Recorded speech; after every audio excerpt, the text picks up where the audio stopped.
Bonjour et bienvenue à toutes et à tous. Aujourd'hui, on explore une idée assez déstabilisante tirée d'un livre de Pierre Conessa. Et si nos ennemis, finalement, n'étaient pas une donnée brute, mais une construction? Oui, une construction sociale, politique. Exactement. On va donc essayer de comprendre comment les sociétés désignent l'autre comme une menace. L'objectif, c'est de décortiquer un peu les mécanismes, souvent invisibles, qui façonnent notre vision des conflits. Tout à fait. C'est vrai que l'approche classique, on va dire, celle de Clausewitz par exemple, elle prend la guerre comme point de départ. Oui, comme une donnée. Voilà. Alors que Conessa, lui, il inverse un peu la perspective. Il dit, attention, avant la guerre, il y a l'identification de l'ennemi. C'est ça le processus crucial. Un préalable, en somme. C'est ça, un préalable indispensable.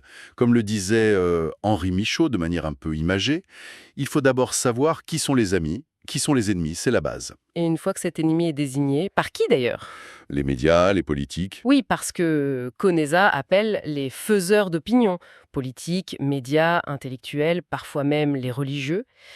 Une fois que cet ennemi est, disons, validé dans l'opinion publique. Alors, la machine militaire peut se mettre en route. Exactement. Alors, et seulement alors, elle peut démarrer sur des bases qui semblent légitimes. D'accord. Alors justement, pourquoi une société, un État ressentirait ce besoin de se fabriquer un ennemi?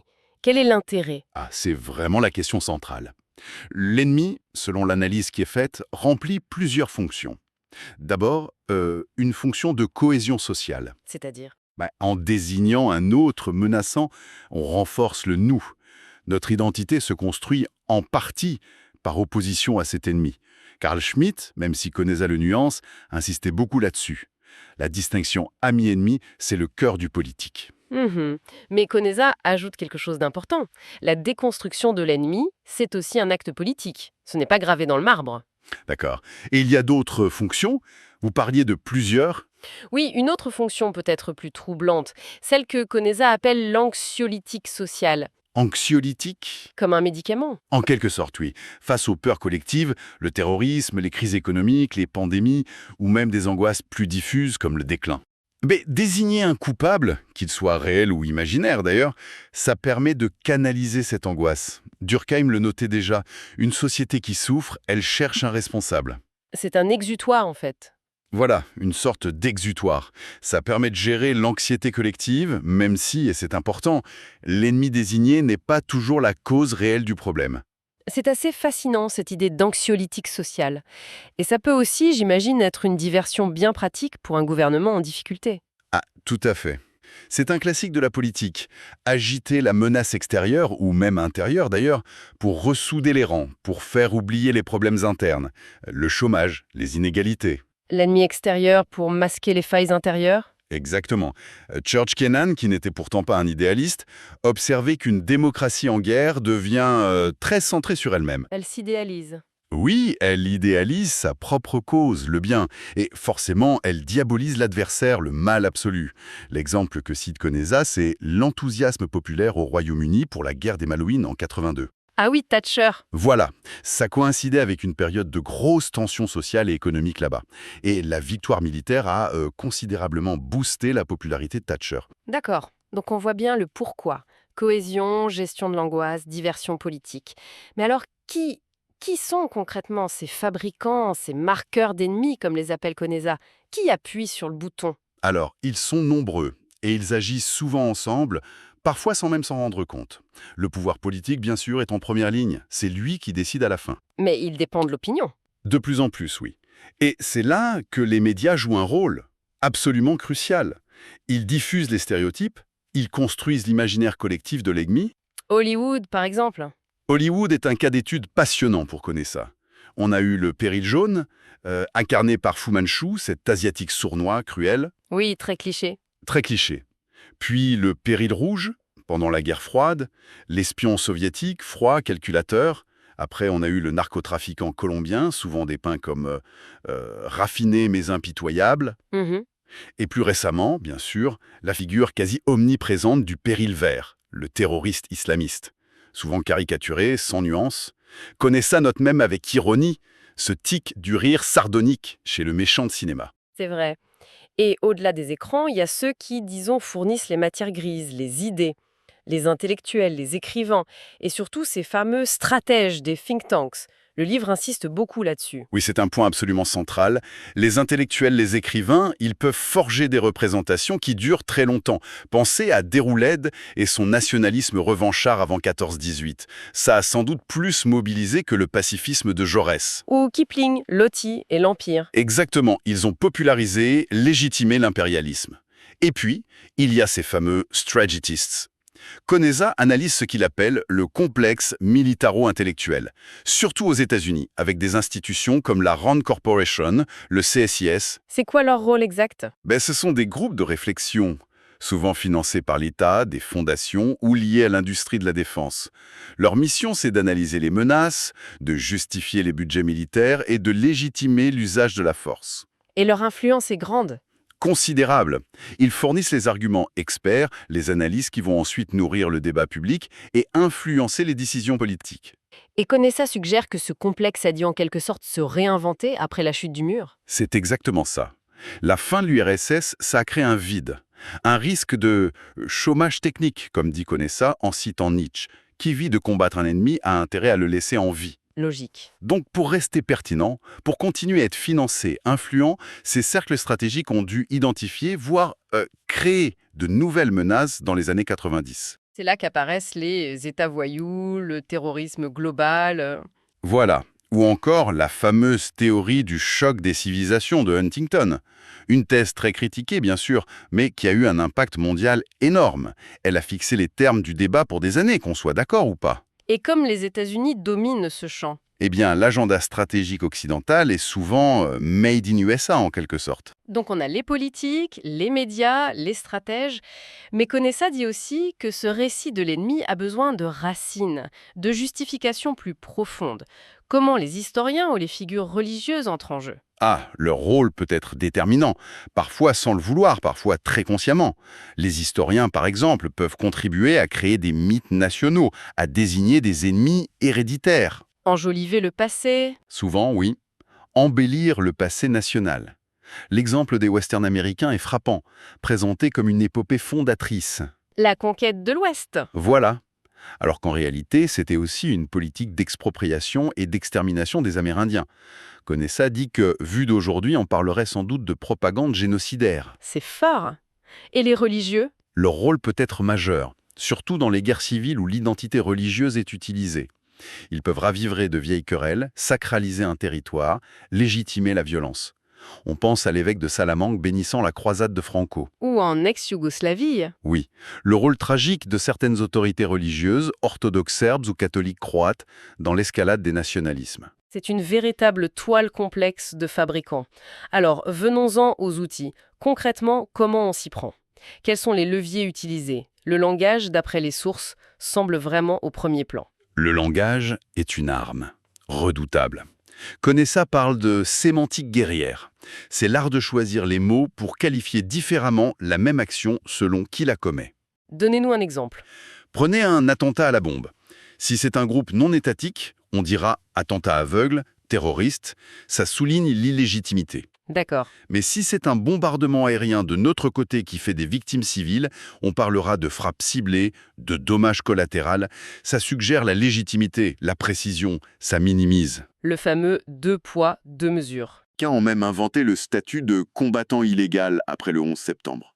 Pour contourner les conventions de Genève. Précisément. C'est cette géométrie variable du langage, ce deux poids, deux mesures permanent, que Conesa dénonce vigoureusement. Tocqueville avait eu cette phrase terrible sur l'Algérie. Barbare pour barbare, les Turcs auront toujours sur nous l'avantage d'être des barbares musulmans. Il y a cette idée de rendre l'autre radicalement différent, de le déshumaniser presque. C'est fondamental. Créer une distance que Conesa appelle l'altérisation. Rendre l'autre autre avec un grand A. Intrinsèquement différent, irrationnel, menaçant. On l'animalise parfois. Oui. Ils viennent jusque dans vos bras égorger vos fils, vos compagnes. C'est dans la Marseillaise. Les stéréotypes culturels, raciaux, sont des outils d'une efficacité redoutable. Et ils durent. Le péril jaune encore. Oui, Conesa détaille bien sa construction. Fin 19e, au moment où l'Europe dépeçait la Chine, ça repose sur quoi? La peur du nombre, la fourmilière asiatique, l'amalgame, chinois, japonais, mongols, tous jaunes. Et des traits culturels supposés. Voilà. La cruauté, la fourberie, l'obéissance aveugle. Et ce stéréotype, hop, on peut le ressortir contre la Chine impériale, puis le Japon, puis la Chine communiste. Le stéréotype est là, prêt à l'emploi. Et comment on ancre ces stéréotypes dans les esprits? On a parlé d'Hollywood, mais la propagande plus classique, les mythes nationaux qu'on revisite, C'est central. La propagande d'État, bien sûr, mais pas seulement. Le cinéma, on l'a dit, est un vecteur énorme. Konessa montre comment Hollywood a pu, en quelque sorte, gagner la guerre du Vietnam à l'écran. avec Rambo, hein. Par exemple, dans Rambo 2, il retourne au Vietnam, il tue 75 ennemis sans une égratignure, en criant « Cette fois, on y va pour gagner ». Impensable en France sur l'Algérie. Impensable. Ou en Russie sur l'Afghanistan. Cette réécriture héroïque d'une défaite, c'est très américain. Et puis on glorifie la guerre elle-même. Les musées de la guerre sont bien plus nombreux que les musées de la paix. Les commémorations, les mythes nationaux La conquête de l'Ouest, Napoléon. qui justifient la violence passée. Un autre outil, très puissant et que Konessa analyse bien, c'est la théorie du complot. Ah oui, Ça offre une explication simple, clé en main, pour des événements complexes, traumatisants. Ça désigne un ennemi caché, tout-puissant, manipulateur. le complot judéo-maçonnique, après 40, les théories sur le 11 septembre. Exactement. Ou le Hizb França, le prétendu parti de la France, qui aurait manipulé les émeutes en Algérie en 88. Ça marche sur la rumeur, la révélation d'une vérité cachée. Et l'ennemi est souvent insaisissable. Les Illuminati, les sages de Sion. Et Internet amplifie tout ça. Énormément. Ça donne une caisse de résonance mondiale instantanée. Le livre examine ensuite des cas concrets, des figures d'ennemis. Pour qu'on comprenne bien ces mécanismes, est-ce qu'on peut prendre un ou deux exemples? La guerre civile, par exemple. Là, l'ennemi est tout proche. Oui, c'est une analyse très forte. Dans la guerre civile, l'ennemi, c'est le voisin, le collègue. C'est l'intime. Donc, la violence est pire. Souvent, oui. Justement parce qu'il faut créer la différence, creuser le fossé qui n'existait pas forcément avant. Les marqueurs sont souvent la famille, les intellectuels locaux qui jettent de l'huile sur le feu, et très très souvent les institutions religieuses. Qui ravivent les vieilles querelles. Exactement. Catholiques contre orthodoxes en ex-Yougoslavie, chiites contre sunnites. L'histoire est aussi complètement réécrite pour justifier la haine actuelle. On va chercher des griefs ancestraux, Les Serbes et Kosovo-Polgais au XIVe siècle. voilà, où on produit des textes fondateurs de la haine, comme le manifeste Bahutu au Rwanda bien avant le génocide. La terre devient un enjeu crucial, souvent lié à des lieux saints ou des disputes agraires. Et la violence peut même devenir un rituel avant la guerre elle-même, comme la Kaleboroka au Pays Basque. Et quand la guerre éclate? Elle vise souvent l'épuration ethnique, vider l'espace de l'autre, par le massacre ou l'expulsion. Très sombre. Et dans le cas d'une occupation d'un territoire, comment l'occupant fabrique-t-il son ennemi et justifie-t-il sa présence? Alors là, l'occupant doit absolument construire un discours de légitimité. Ça passe souvent par l'histoire, une prétendue supériorité culturelle, nos ancêtres les Gaulois dans les colonies françaises. Ou la Chine et le Tibet? Oui, invoquer le passé impérial. L'histoire devient un champ de bataille. Les manuels scolaires sont cruciaux. Konessa donne l'exemple d'Israël, interdisant la mention de la Nakba dans les manuels arabes, tandis que le Hamas refusait celle de l'Holocauste. C'est une guerre des mémoires. Totalement. Fondamentalement, l'occupant nie l'identité de l'occupé. Il le dépossède de sa terre, de son histoire. Et il délégitime ses représentants. Ce sont des extrémistes, des terroristes. Pour ne pas avoir à négocier? Exactement. Mandela, Arafat, beaucoup sont passés par là.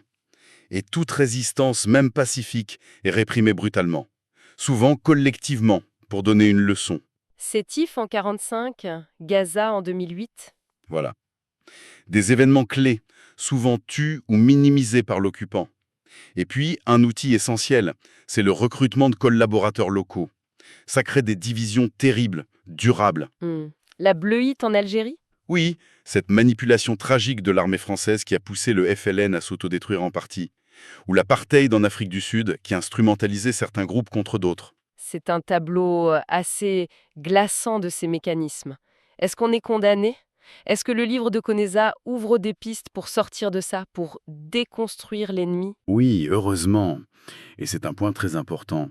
Si la fabrication est un acte politique, dit Konessa en écho à Schmitt, alors la déconstruction l'est aussi. Ce n'est pas une fatalité. Comment on fait, Jazz? Ça passe d'abord par la reconnaissance. Reconnaissance politique des responsabilités, des crimes commis. C'est difficile, c'est douloureux, mais c'est la première étape. Des gestes forts. Oui, il y a eu des gestes symboliques très forts. Willy Brandt à Varsovie, s'agenouillant devant le mémorial du ghetto. Mandela et la commission Vérité et Réconciliation.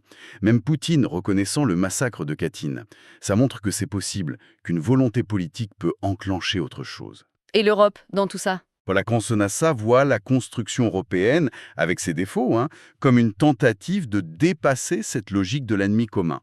En mutualisant la souveraineté, en cherchant le consensus, même si ça rend difficile d'avoir une défense commune, par exemple. Mais la justice internationale, la CPI par exemple, elle ne peut pas jouer ce rôle de déconstruction en jugeant les crimes génocides. Les sources semblent dire que c'est limité. Oui, très limité malheureusement. On critique sa lenteur, son coût, son éloignement des victimes, sa dépendance envers les États aussi. Mais le vrai problème est politique. Le problème fondamental, oui, il est politique. Les grandes puissances, États-Unis, Chine, Russie, Inde, Israël, n'ont pas ratifié le traité qui crée la CPI ou s'en sont retirés. Les États-Unis notamment. Oui, ils ont même négocié des accords partout dans le monde pour que leurs soldats ne puissent pas être poursuivis. Et ça s'étend même aux compagnies militaires privées. Connaissa cite l'affaire Blackwater en Irak. Le massacre de la place Nissour. Oui, où les responsables ont échappé à la justice américaine pour des vices de procédure malgré les preuves. Tant que les plus puissants sont au-dessus des lois, Ça reste une justice pour les faibles. voilà.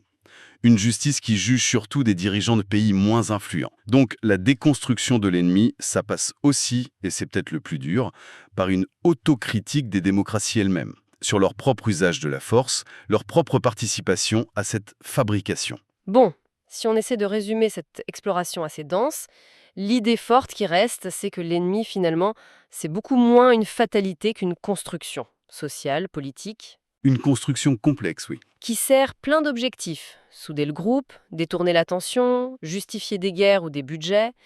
Et les outils sont nombreux.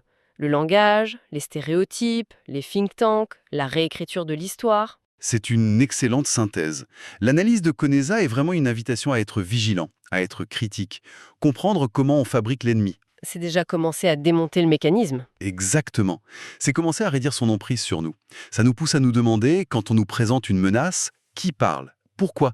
Quels sont les intérêts cachés? Quels faits on nous montre et lesquels on nous cache? Une sorte d'hygiène intellectuelle, en fait. C'est ça. Absolument nécessaire aujourd'hui avec le flot d'informations et de discours sur la sécurité. Et peut-être une dernière question pour la route. Si on prend vraiment au sérieux cette idée de fabrication, comment ça peut changer notre façon de lire l'actualité tous les jours? Notre façon de regarder les discours sur les menaces, les conflits, ici ou ailleurs? C'est une excellente question pour réfléchir. Voilà, qui donne matière à penser. Merci beaucoup de nous avoir accompagnés dans cette analyse et à bientôt.